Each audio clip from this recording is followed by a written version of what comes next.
Namibia is a very new country, and I think quite a scope for something in that line. Not all cheetahs are so lucky, and some appalling injuries are treated by Mark Jago, the local vet. Held in a small cage, this animal had been seriously beaten before being found and rescued by Lisa. With a fragmented jawbone and maggots crawling out of the cheetah's wound, the team has a formidable task.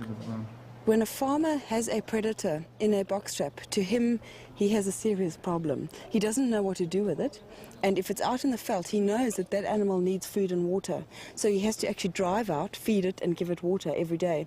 And then obviously, sometimes you get the farmer who doesn't even bother, and you get a cat that starves to death. A specialist in treating wild animals, this skilled country vet, working closely with Lisa, gives this critically injured cat the best chance it can get. No, you can actually just open it just now. I'm just going to open this up and we're going to have to flush the whole jaw out here because it's pretty badly damaged. But through the years, they've seen cheetahs and other cats with all sorts of injuries. It's mainly dehydration and occasionally broken teeth, but every now and again it's broken legs, dislocated legs, and sometimes dehydration that's so bad that kidneys fail and the animal can die. But so far, thank goodness, any of the animals that I've actually brought here haven't died in transport or anything in that way.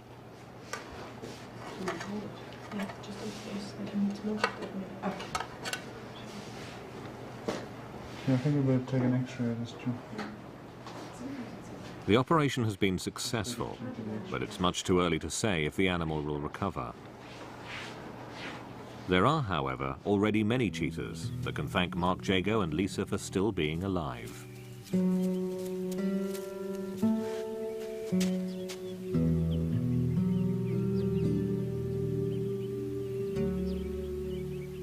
The cheetah that had its leg amputated was part of a team of 2 cheetahs. I got that particular cheetah when it was 5 months old, and its friend I got when she was 3 months old, but I got them on the same day.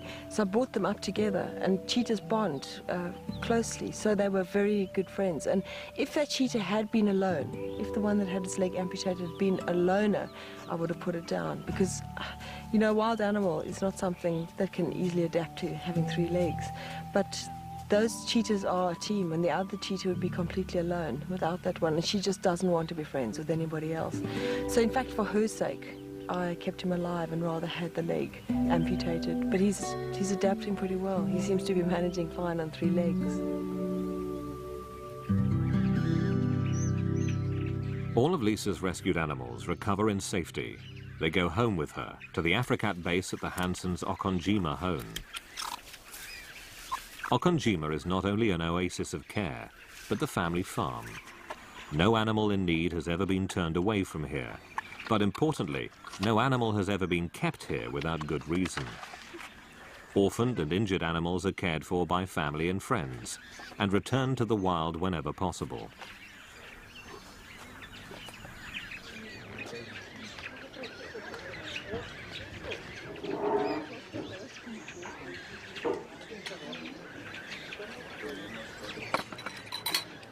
Come now, let's just go to work.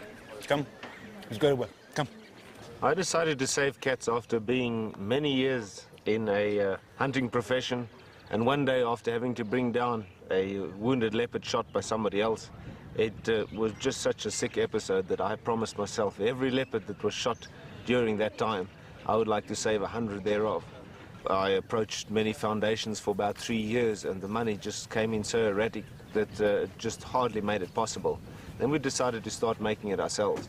And slowly but surely we were funneled into the tourism business.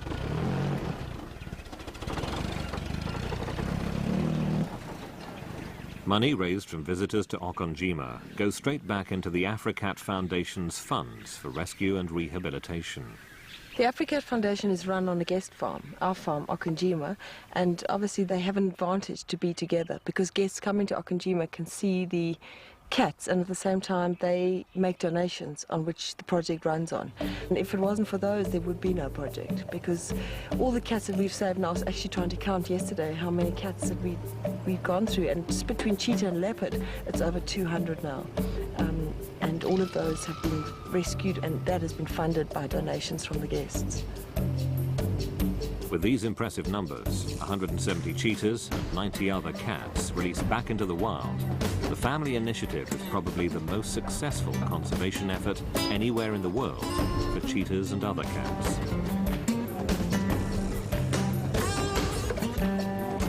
From their perch in the Land Rover, guests view the cats in their 100-hectare enclosures, and at feeding time, the humans are treated to an encounter of a very close kind.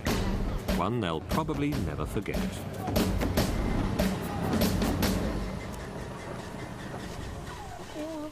Schmizzy! Cowboy! Here we go.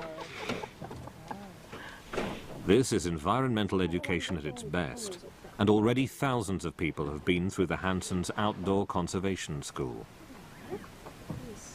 In the enclosure, some cats are temporary visitors, waiting to be relocated to areas in Namibia or South Africa. Some of the cats that have been here for a longer period of time have bonded with Lisa. But even if hunger forces them into close contact with humans, they're still wild animals that will make their opinions heard. No. No. It's actually a growl. Just unsure. It's just unsure. But the success of the operation inspires Lisa and Wayne to take the effort further. Tourism is the second fastest growing industry in the country. And even at Okanjima, we get so many tourists coming here because they know they can see cheetah and leopard, where it is not so easy to see them out in the wild. They almost hold like a mystery for people.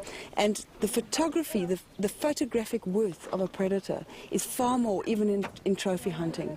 If a trophy hunter has shot the cat, okay, it's worth a lot of money. But alive, that cat can be photographed over and over and over again.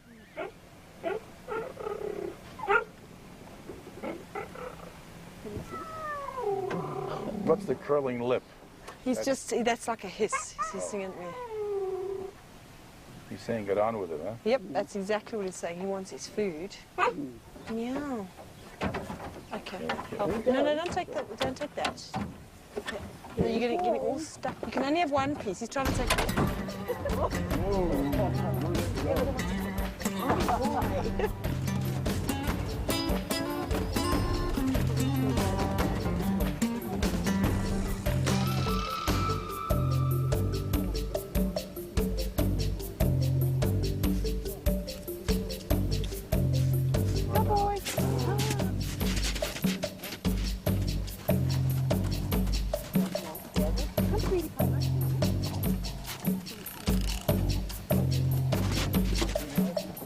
These two are female, that one's a big male.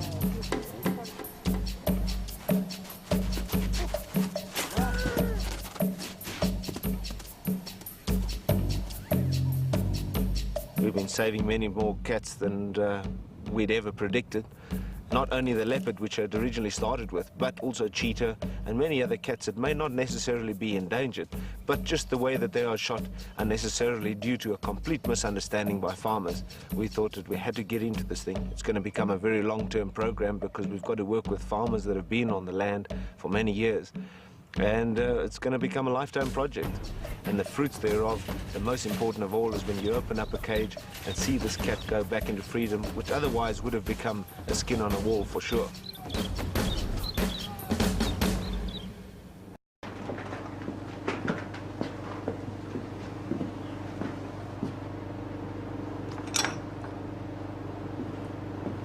To care for many animals takes a lot of support from good neighbours, willing to provide for the predators' fare. In a year, tons of food are prepared for the animals held in all the different enclosures. In fact, the most enjoyable part of the whole project is, to me, is feeding them. It's something that I really enjoy, and something I'm interested in as well is the diet of the nutrition and nourishment of the cats. The supplement added is a mix specially formulated to replace essential nourishment the animals would normally get from eating the fur of their prey.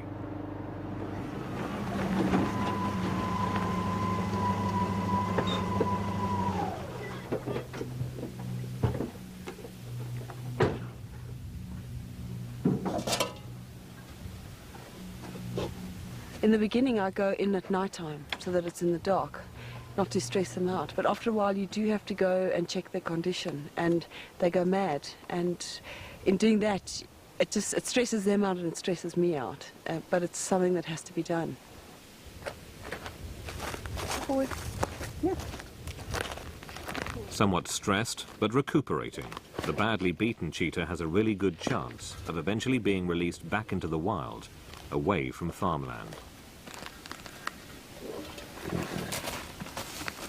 Generally, people feel that captive breeding of any endangered species is a good thing.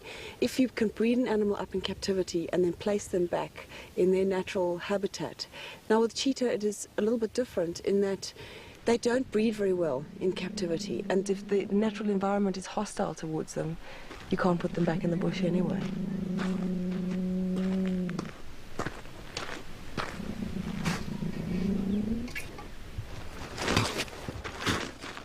Captive breeding is not doing what they say they do. They have cracked almost the code in breeding cheetahs in captivity, but they haven't taken those cheetahs and reintroduced them back into the wild.